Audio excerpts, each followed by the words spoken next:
We are well aware of how challenging it has been for the Cuban people throughout all these years, all these decades, all the decades of Cuba's independence in their struggle for their right to live by their own rules and to protect their national interests. And now is a particularly special period with new sanctions. Do you know what our attitude towards this is? We absolutely do not accept anything of this nature, and the position of our Ministry of Foreign Affairs is stated openly, clearly, and unambiguously.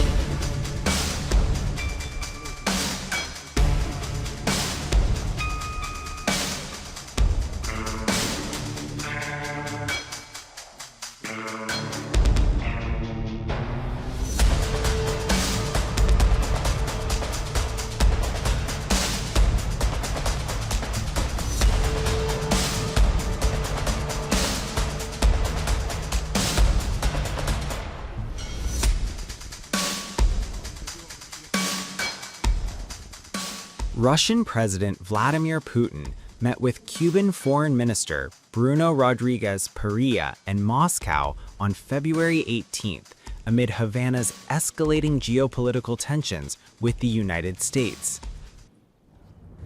Inside the Kremlin, the tone was firm. The message was clear. Russia is standing by Cuba. Putin reaffirmed Moscow's unwavering support for the island nation and pushed back against what it calls economic and political pressure from the United States. Putin reminded his guest that Russia will not accept anything of the sort, referring to sweeping Western sanctions imposed on Moscow and its allies. Remember, Cuba, which has been long under U.S. sanctions, has deepened cooperation with Moscow in energy, trade, and strategic sectors.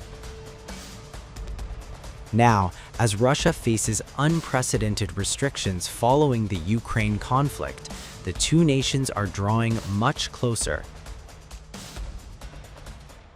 Russian news agency TASS reported that Putin said that new restrictions imposed on the communist-run island were unacceptable. Putin told Rodríguez that now is a special period. New sanctions, you know how we feel about this. We do not accept anything like this, as per TASS. The Kremlin chief also added that relations between Russia and Cuba were developing on a positive track. Responding to Putin, Cuba Foreign Minister thanked Russian President for expressing solidarity.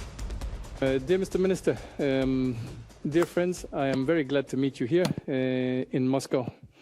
Mr. Minister, in your capacity not only as the Minister of Foreign Affairs, but also as the special envoy of the President, I kindly ask you to convey my very best wishes to the President of Cuba and the Army General. Castro, our countries are bound by a very special relationship, one that has developed historically. We have always stood by Cuba in its struggle for independence, for its right to develop along its own path of progress, always supported the Cuban people. We are well aware of the immense difficulties the Cuban people have faced throughout all these years, these many decades, indeed all the decades since Cuba gained its independence, as they have striven to uphold their right to live according to their own principles and to safeguard their national interests.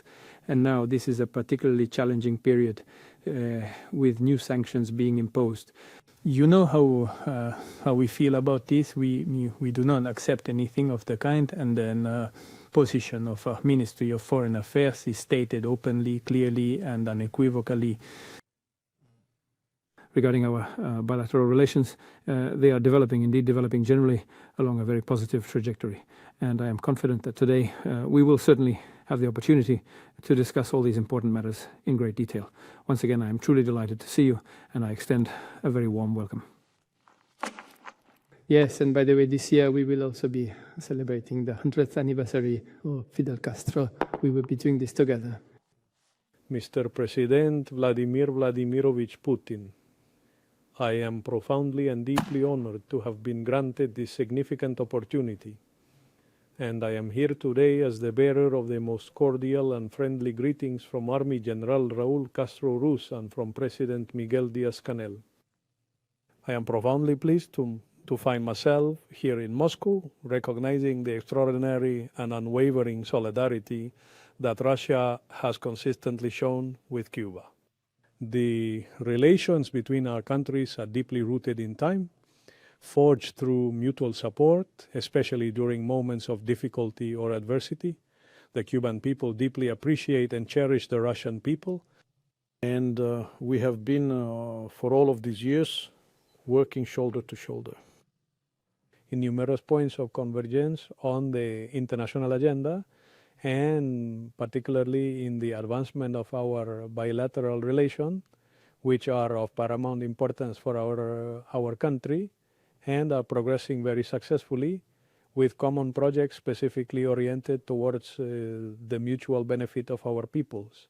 And I also want to especially thank the Russian solidarity expressed by the President and by the Russian government and by the Foreign Minister in a solid and permanent way in the face of the tightening of the blockade against Cuba, and more recently in relation to the energy siege that causes suffering to our people and creates difficult situations for our economy.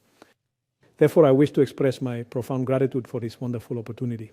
I have arrived here in Russia, specifically in Moscow, during a period of very low temperatures and considerable snowfalls. But despite these conditions, I have truly felt a warm and welcoming friendship. Thank you very much indeed. Very glad to see you. Welcome. The high-profile meeting in Kremlin comes as the island nation of 11 million is staggering under the yoke of major fuel shortages after U.S. President Donald Trump signed an executive order on January 29th authorizing the imposition of trade tariffs on imports of oil from third countries to Cuba. Venezuela, one of Cuba's main oil suppliers, stopped selling crude to the island in January after the U.S. captured then-President Nicolas Maduro in a pre-dawn raid and flew him to New York to face drug trafficking charges. Mexico also cut off oil shipments to Cuba in January after Trump threatened to impose tariffs. But Moscow, like a true friend, is standing tall and firm to support Havana. Russia's Izvestia news outlet last week cited the Russian embassy in Havana as saying that Moscow was preparing to send humanitarian fuel shipment to Cuba in the near future. On Monday, Russian ambassador to Cuba, Victor Coronelli, said that Moscow was looking into details of organizing assistance to Cuba, but offered no specifics.